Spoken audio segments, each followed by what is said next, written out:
Hello, government students. As you can see from the title of this slide, today we're going to be getting down to the very basics about what government is and why we have governments. So without further ado, let's get started. So what is government?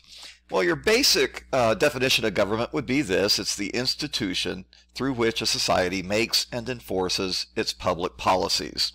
So what are public policies? Well, a public policy would be things that typically involve politics. And so a public policy might be something that like, what should we do in our society regarding health care? Or what should we do in our society regarding taxes? That would be public policy. What is not public policy are things that have nothing really to do with the government and with our civil society. For example, public policy would not include what do people think about broccoli in America. It's always going to deal with political type issues. Now, there are different types of governments, and let's take a look at what these different types of governments are. And we're going to start with the largest type of government, which we would call a supranational government. And by supranational government, what we mean is a government that is involving more than just one nation. So a good example of a supranational government then might be something like the United Nations, or NATO, the North Atlantic Treaty Organization, which is an alliance of many different countries that have formed sort of a governmental entity for defense. Supranational government involving many different countries. And then we have a government of the state. Now, I want to make clear, when we use state in this sense, we're talking about what you would say is a country, not a state in the sense of Illinois being a state. Indeed, the word state really does refer to a country in international terms. And the reason here in America we call our smaller units states is because at the very start of our country, the different states, the 13 original states, thought of themselves more as an individual country, not as a part of a larger country, the United States. So oftentimes, to differentiate between what you traditionally think of a state such as Illinois versus a state such as a country, we'll refer to a country as a nation state. Okay, so a nation state would be the United States or Germany or Mexico, as opposed to the next level down, which would be the state in the sense of a province. So Illinois would be a province of the state of the United States of America. So we'll need to make sure that you differentiate when we use this term state. We need to make sure we understand whether or not we're talking about a nation state or if we're talking about more of a provincial type political organization. And then we have local governments, and there's lots of different types of local governments which we will get into in the next week or so. But local governments would include municipalities, cities. It would include counties, lots of different types of local governments. Okay, now we spent a little time talking about states. So what is a state? And a state must have 4 attributes. First of all, a state must have geographic territory. And here we are, just as a reminder, we're talking about a nation state. A nation state must have geographic territory. It must have a population. It must have a government. And it must have sovereignty. That word sovereignty means that the state basically has the power to determine its own destiny within its borders. The state has the power to establish its own laws, for example, within its own borders. That's sovereignty. So, given these 4 attributes, would these entities be a state? Is Argentina a state? Well, obviously Argentina has territory, it has a population, it has a government, and within its territory it has sovereignty. Argentina obviously is a state. Puerto Rico, however, is not. Puerto Rico does have a population, it does have its own government, it has its territory, but Puerto Rico does not have sovereignty. Puerto Rico is a part of the United States, is a territory of the United States, and so Puerto Rico does not have full sovereignty to determine its own destiny within its borders. Vatican City is a state. Vatican City is in fact the smallest nation state in the world, but within its borders it does have sovereignty and territory, population, and what's the last one? Whatever. It is a nation state. Now, I would add that it is a nation state simply because the country Italy has allowed it to be a nation state. Italy completely surrounds Vatican City, but Italy has allowed the Vatican City to exercise sovereignty within its small borders. Microsoft, of course, has a lot of power, but Microsoft is not a state. It does not have territory. It does not really have population, although it does have stockholders who could perhaps be defined as its population. The European Union would not be a state. It is an example of a supranational entity, which is composed of many different states. But any one of those European Union countries could leave the European Union today, which indicates that the European Union does not have full sovereignty over its members. Illinois, of course, is a state only in the sense that it is a province of the United States. It is not a nation state. It does not have full sovereignty to determine its own destiny within its borders. For example, Illinois does not have the power to sign a treaty with a foreign country. Only the United States would be able to do that. Antarctica. Antarctica, of course, is not a state either. It does not have a government. It does have people, a very small number of people, but it doesn't really have a government, and it doesn't really have any kind of sovereignty within its borders. So Antarctica does not meet the criteria. The United Nations does not either. Again, the United Nations is a supranational governmental entity. And then we have a country like Syria, and I could add other countries to this list. Syria is a nation state, but we might refer to Syria as a failed state. Okay, there are lots of states out there where the government has ceased to have full authority over the entire territory of the nation state. Syria is an example of that. It's been racked by civil war for quite some time. There are other nation states that might meet that same kind of limit to their sovereignty. So, you know, there are shades of gray. That's what I would have to say here. Many countries, which we refer to as failed states, there are others, maybe Eritrea in Africa might be one, but there are several. South Sudan in Africa.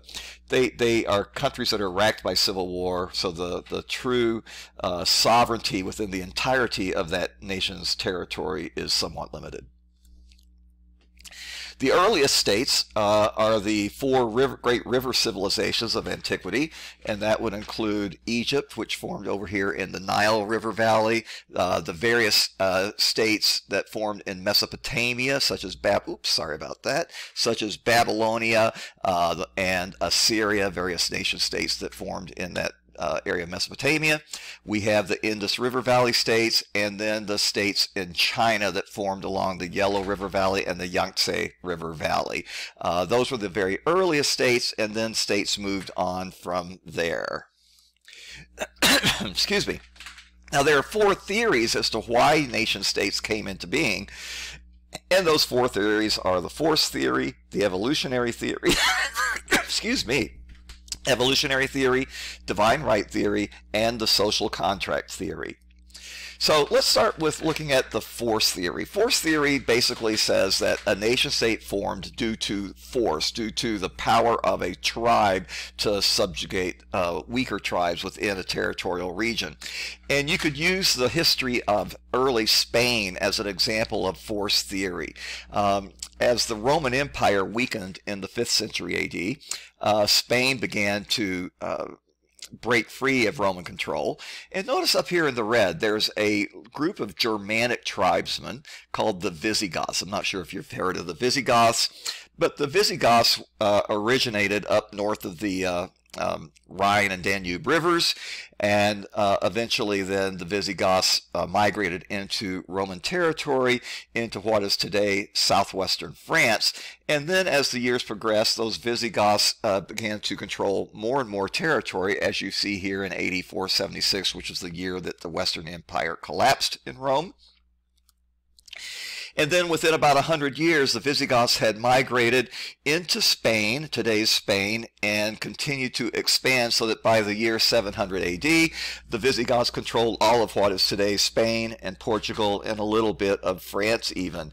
Now, you can imagine that the people that lived there weren't necessarily just thrilled to death to have these Germanic tribes people come in and subjugate them. I'm sure that those Visigoths did that through force. So someone who supports the idea of force theory would say, you know, it's obvious that this is the way that states came into being. It was by force, by a strong tribe subjugating its will on weaker peoples. There's another theory, though, that says that states were formed as a result of something called evolutionary theory. And that's saying that states evolved. And you go back to the very earliest, time of human history, and you have families. And of course, the family grows. You get more and more cousins. You get a more and more extended family.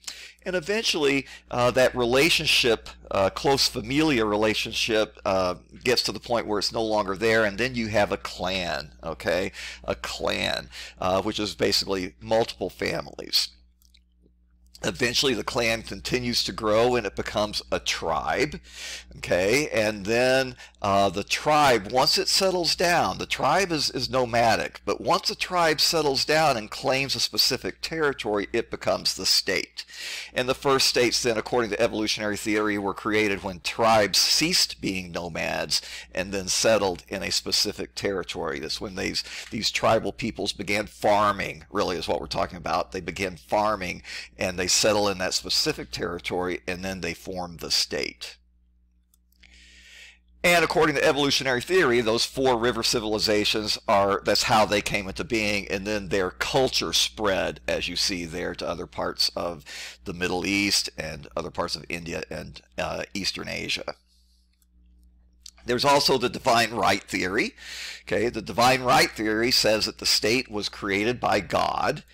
Okay, and really the divine right theory also goes back to the earliest civilizations. So, for example, the divine right theory would say that Egypt was formed when the people of Egypt deified their rulers, that the gods, appointed these specific people, the pharaohs, to rule over Egypt. The pharaohs claimed that they were themselves gods. They had the power given by the gods to rule the people as gods. That's the deification of rulers.